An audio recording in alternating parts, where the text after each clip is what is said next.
ছেলেবেলা থেকেই আমার মনে আপেল বাগান থেকে আপেল পেড়ে খাওয়ার বিশাল ইচ্ছে ছিল। ঠিক সেই ইচ্ছেটাই পূরণ করার জন্য আমাদের কাশ্মীর ভ্রমণে আসা। এখনো পর্যন্ত আপেল বাগান নজরে পড়লেও সেখানে আপেল খুব একটা নজরে পড়েনি। কিন্তু শ্রীনগর থেকে পেহেলগাম যাওয়ার আজকের এই ভিডিওতে আমরা দেখতে পাবো কয়েকটি বিশাল বড় বড় আপেলের বাগান। দেখি সেখানে গিয়ে আপেল পেড়ে খাওয়ার ইচ্ছেটা পূরণ করতে পারি কিনা। তাহলে চলুন আর দেরি না করে শ্রীনগর থেকে বেরিয়ে পড়ি সেই দিকেই। আজ সকালবেলায় 7টার সময় আমাদের এখান থেকে পেহেলগাম যাওয়ার কথা ছিল, কিন্তু আমাদের ঘুম থেকে একটু লেট হয় উঠতে। আমরা 7:30টার মধ্যে রেডি হয়ে আমরা ট্যাক্সি স্ট্যান্ডে পৌঁছেও যাই। এবার প্রবলেম হলো যে এখানে ঠান্ডার জন্য গাড়িটা আজকে স্টার্ট নিতে প্রবলেম করছে। তো ড্রাইভারটাকে ফোন করলাম, তিনি বললেন যে একটু টাইম লাগবে। আমাদের লাগেজ ব্যাগ আর এই এক পেটি আপেল আমরা কিনেছিলাম প্যানমার্ক থেকে শ্রীনগর আসার সময় যে আপেলের বাগান ছিল সেই আপেলের বাগান থেকে। এই যে বুলেট গাড়িগুলো রয়েছে, রয়্যাল এনফিল্ডগুলো রয়েছে, এইদিকে অ্যাভেঞ্জার রয়েছে, এই গাড়িগুলো কিন্তু এই হোটেল থেকে ভাড়ায় পাওয়া যায়। প্রত্যেক দিন 1000 টাকা করে ভাড়া এই গাড়িগুলোর। এখন যেহেতু শীতের সময় তাই বেশ ঠান্ডা, বাইক চালানো খুব কঠিন, কারণ হাত পা পুরো একদম জমে যায়, আর প্রপার ড্রেস না থাকলে খুবই সমস্যা। আর দ্বিতীয় কথা হচ্ছে এখানে কখন স্নোফল হয়ে যাবে, তো স্নোফল হলে সেই ক্ষেত্রে বাইক রাস্তায় আটকে যাওয়ার সম্ভাবনা সবচেয়ে বেশি হয়ে যায়। বাইকটা কিভাবে ওখান থেকে রেস্কিউ করাবেন, সেই রেস্কিউয়ের জন্য এক্সট্রাভাবে চার্জ লাগে, প্লাস একটা টেনশন হয়ে যায় যে ওখানে ওটা আটকে থেকে গেছে। তো এই সমস্ত টেনশন এড়ানোর জন্য কি করেন, এই শীতের সময় যারাই আসেন তারা আর বাইকে ট্রাভেল না করে তারা ডিরেক্টলি গাড়িতে ট্রাভেল করেন। যখন গরমের সময় থাকে, সামার সিজন, সেই সময় আপনি বাইকে ট্রাভেল করতে পারেন, কিন্তু শীতের সময় চেষ্টা করুন এটাকে অ্যাভয়েড করার।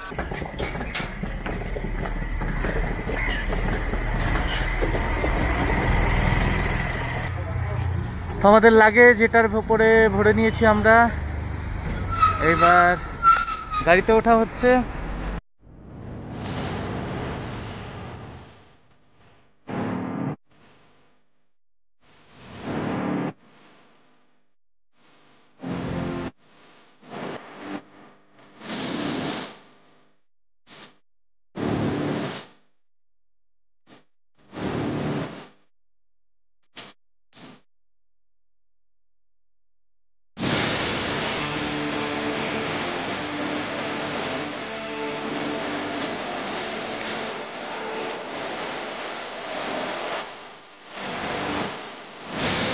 এখন বেজে গেছে প্রায় সকাল 9:30।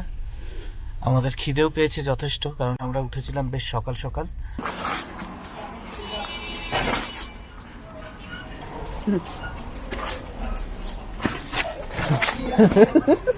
আমরা দাঁড়িয়ে আছি একটা চেক পয়েন্টে। এই মুহূর্তে মিলিটারি কনভয়ের যে গাড়িগুলো রয়েছে সেগুলো যাচ্ছে, তাই আমরা আটকে রয়েছি এখন। প্রথমে মিলিটারি কনভয়ের গাড়িগুলো ছাড়া হবে, তারপর আমরা বাইরে বেরোতে পারবো। আমাদের ডাকা হচ্ছে, প্রায় ঘন্টা দেড়েক হয়ে গেল আমরা বেরিয়ে পড়েছি শ্রীনগর থেকে। মাঝে রাস্তায় কেসারের ক্ষেত দেখতে দেখতে এগোচ্ছি। আবার একটা আর্মির কনভয় যাচ্ছিল, তার জন্য আমরা দাঁড়িয়েছিলাম। এবার কনভয়গুলো আমি ভিডিওতে সেভাবে দেখাচ্ছি না, কারণ সিকিউরিটি পারপাসের জন্য আমি চাই না এটা দেখাতে। এই শর্টকাট রাস্তা দিয়ে আমরা যাব, তাই আমরা মেন রোড ছেড়ে একটা গলির ভেতরে ঢুকেছি। এখানে খাবারও পাওয়া যাবে, প্লাস শর্টকাটে এটা দিয়ে যাওয়া যাবে। যে হতে অ্যাকচুয়াল অ্যাপেল কে পেড়। হ্যাঁ, এখন যেগুলো দেখতে দেখতে যাচ্ছি আমাদের দুপাশে, সেটা হচ্ছে অ্যাপেল ভ্যালির অ্যাপেলের বাগান, মানে আপেল বাগান। তো আমরা প্যানমার্ক থেকে যখন শ্রীনগর আসছিলাম সেই সময় আমরা একটা আপেলের বাগানে ঢুকেছিলাম, কিন্তু সেই বাগানে দেখতে পেলাম, আপনাদের অলরেডি দেখিয়েছি যে কিভাবে ট্যুরিস্টদের বোকা বানানো হচ্ছে।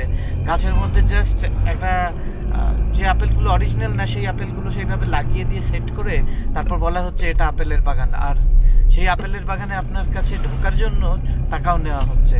কিন্তু এই দিকে আপেলের বাগানগুলো বিশাল বড় বড়। বাগানে আমি গাছের নিচে পড়েও থাকতে দেখছি প্রচুর আপেল, নিচে প্রচুর আপেল পড়ে রয়েছে, জমে রয়েছে।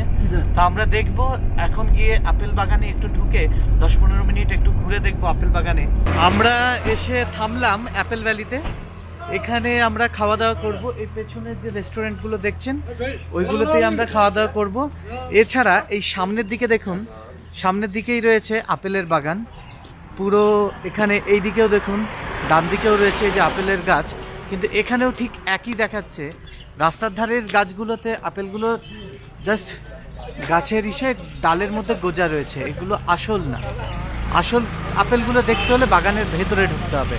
দেখি ফটাফট খাবারটা অর্ডার দিই, যদি আমাদের বেশি টাইম লাগে তাহলে আমরা অর্ডারটা দিয়েই ঢুকে যাব, আর যদি খাবারটা তাড়াতাড়ি দিয়ে দিতে পারে সেই ক্ষেত্রে আমরা খাবারটা খেয়ে তারপরেই ঢুকবো। আগের দিন যেগুলো দেখেছিলাম সেগুলো ছোট ছোট গাছ ছিল, একবারেই ছোট ছোট, আমার হাইটের বা আমার থেকে একটু উঁচু ছিল, কিন্তু আজকের যে গাছগুলো দেখছি এগুলো বেশ বড়, মানে মোটামুটি 30 ফুট 35 ফুট হাইটের হবে। তো গাছের ডালগুলোও বেশ শক্ত, এই দেখুন বেশ শক্তপোক্ত ডাল, আর ছোট ছোট এরম ডালের থেকে শাখা বেরিয়েছে, সেই শাখাগুলোতেই আপেল ধরে থাকে। তো আমরা খাবার অর্ডার করে দিয়েছি এখানে, এবার দেখি পাশের কোনো আপেলের বাগানে যাই, যেখানে গিয়ে যদি আমরা ভালো মতন আপেল কিছু দেখতে পাই তাহলে দেখব। খাবারটা দিতে একটু সময় লাগবে, কারণ অনেকগুলোই তো খাবার অর্ডার করা হয়েছে। এখানকার স্পেশালিটি বললো এই রেস্টুরেন্টের ইসেরা যে আলুদম, কাশ্মীরি আলুদম হচ্ছে এখানকার স্পেশালিটি, তাই আমরা কাশ্মীরি আলুদম আমরা করেছি, অর্ডার দিয়েছি। আর এখানে আমরা ঢুকছি এই আপেল বাগানে, এখানেও ঠিক একই গাছের ওপরে, এই যে গাছের ওপরে ফলস লাগিয়ে রাখা হয়েছে আপেলগুলো। এই বাগানের যে মালিক রয়েছেন তার সাথে কথা বলার পর তিনি বললেন যে সামনের দিকে এগিয়ে গেলে আমরা দেখতে পাবো যে একটা গাছ রয়েছে যেখানে প্রচুর পরিমাণে আপেল রাখা রয়েছে, তাও অরিজিনাল। রাস্তার ধারের গাছগুলোর থেকে আপেলগুলো পেড়ে ফেলা হয়েছে, তাই তারা মানে নকল ফেক আপেল রেখেছেন, কিন্তু এই দিকটাতে অরিজিনাল আছে কোনো গাছে, সেটা বললেন। এবার আমরা যাচ্ছি এই বাগানের ভেতরেই খুঁজতে খুঁজতে কোন দিকে রয়েছে, কিন্তু কোন দিকটায় খুঁজে পাচ্ছি না। এইদিকে তো কাঁটাতারের বেড়া, এদিকে তো আপেল দেখতে পাচ্ছি না।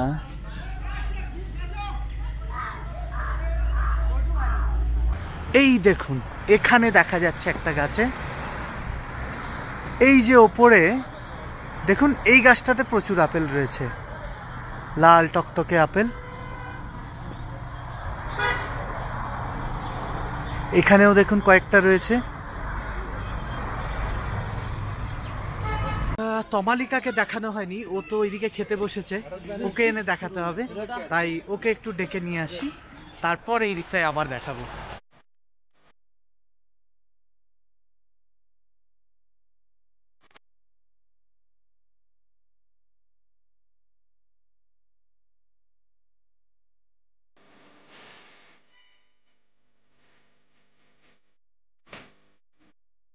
আমাদের খাবার খাওয়া শেষ হলো, তো আমরা খাবারে অর্ডার করেছিলাম কাশ্মীরি আলুদম, যেটা এখানকার স্পেশালিটি, অসাধারণ খেতে। বাটার তাওয়া রুটি, মানে নর্মাল আমরা যে রুটি খাই সেই রুটি, কিন্তু সেটা বাটার লাগানো, অসম্ভব রকমের টেস্টি ছিল সেই রুটিগুলো, কারণ হচ্ছে রুটিগুলো অনেক সফট, আমরা বাড়িতে যেরকম বানাই ঠিক সেরকম। আর অর্ডার করেছিলাম মিক্স ভেজ, প্রত্যেকটা খাবারই এখানকার ছিল অসাধারণ। আমরা এখন পর্যন্ত কাশ্মীরে ঢুকে যেখানে যেখানে খাবার খেয়েছি, কয়েকটা জায়গায় তো আমরা মোটামুটি বেশ ভালোই পেয়েছি, তবে এটা বেস্ট ছিল। এই রেস্টুরেন্টটার নাম দেখে রাখুন, অ্যাপেল ভ্যালি রেস্টুরেন্ট। এটা হচ্ছে আপনার যখন শ্রীনগর থেকে আপনি পেহেলগামের দিকে যাবেন, মাঝের রাস্তায় এটা পড়বে। তোমার কেমন লাগলো এখানকার খাবার? একদম সুন্দর। কাশ্মীরি আলুদমটার স্পেশালিটি কি ছিল? স্টাফিং ছিল আলুর ভেতর। এর আগেও কাশ্মীরি আলুদম খেয়েছিলাম, কিন্তু তার ভিতর স্টাফিং ছিল। স্টাফিং মানে কি ধরনের স্টাফিং? পনিরের স্টাফিং ছিল, পনির ভরা ছিল, আরো এই বিভিন্ন যে ফ্রুটস গুলো রয়েছে, ড্রাই ফ্রুটস, ওগুলোর স্টাফিং ছিল না? বেশ বেশ সুন্দর খেতে, মানে বেশ কি দারুণ সুন্দর খেতে। হ্যাঁ, আবার যাচ্ছি আগে যে জায়গাতে এসেছিলাম ওখানেই।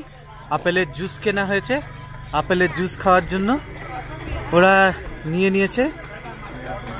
কি সমস্যা? কেন, কি জুসের কি সমস্যা? এটা জুসের কিছু না, তোমার জন্যই তো দাঁড়িয়েছি। এটা তুমি খেলে না?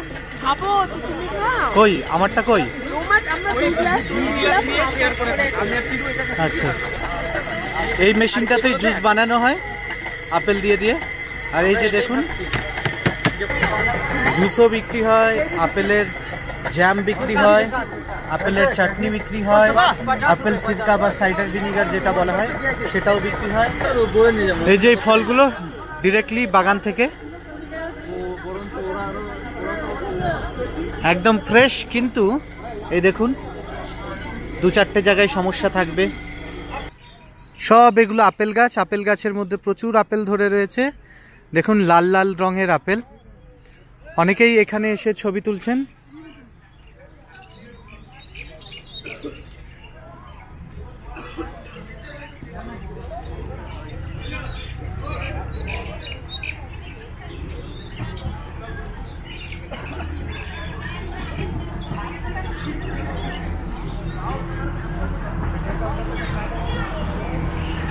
এখানে আমাদের টাইমটা একটু বেশি লেগে গেল। এবার আমরা ফটাফট গাড়িতে চড়ে এগিয়ে চলবো আমাদের পরবর্তী গন্তব্য।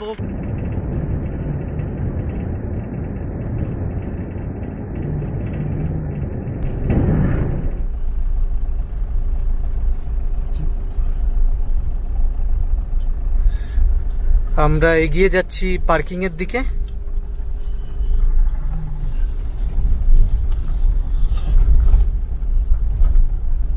इसके बाद इसका बराबर रेट, इसको भी नुकसान नहीं होना चाहिए, आपको भी नहीं।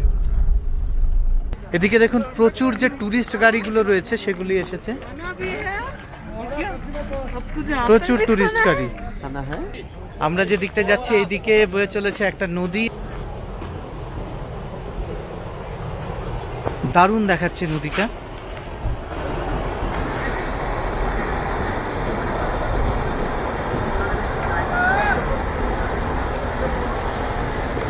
খুব সাবধানে এইগুলোর পাথরগুলোর ওপর দিয়ে পা ফেলে ফেলে নামতে হবে।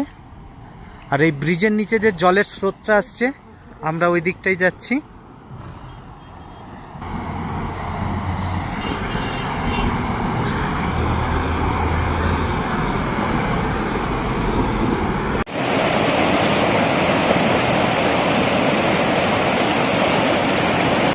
তো এই দিকটার এই যে নদীটা বয়ে যাচ্ছে, নদীর ওখানে গিয়ে বেশ কয়েকটা ছবি তুলে এবার আমরা আবার ফিরে যাচ্ছি, কারণ আমাদের ঘোড়া বুক করা হয়ে গেছে।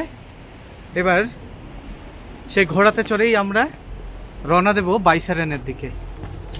যদি আপনি গ্রীষ্ম বা বর্ষাকালে পেহেলগাম ঘুরতে যান তাহলে আপনি দেখতে পারেন আরু ভ্যালি, বেতাব ভ্যালি, চন্দনবাড়ি ইত্যাদি। কিন্তু যেহেতু এখন শীতকাল, তাই এই সমস্ত জায়গাগুলিতে সৌন্দর্য সেইভাবে উপলব্ধি করা যাবে না। তাই আমরা এই জায়গাগুলিতে না গিয়ে পেহেলগাম ট্যাক্সি স্ট্যান্ড থেকে ঘোড়াতে চেপে রওনা দেব বাইসারেন ভ্যালির দিকে। এই বাইসারেন ভ্যালিটিকে মিনি সুইজারল্যান্ডও বলা হয়। কেন সেটা না হয় সেখানে গিয়েই দেখলাম। आप कहाँ से? কলকাতা সে ভাইজান। এই যে এখানে পা দাও, এখানে পা দাও, ওপরে এখানে আগে ধরো, এটাতে ধরো, দাও, এটাতে পা রাখো, আর এটাতে লোহাটাতে ধরে নাও, সামনের লোহাটাই ধরে নাও। এই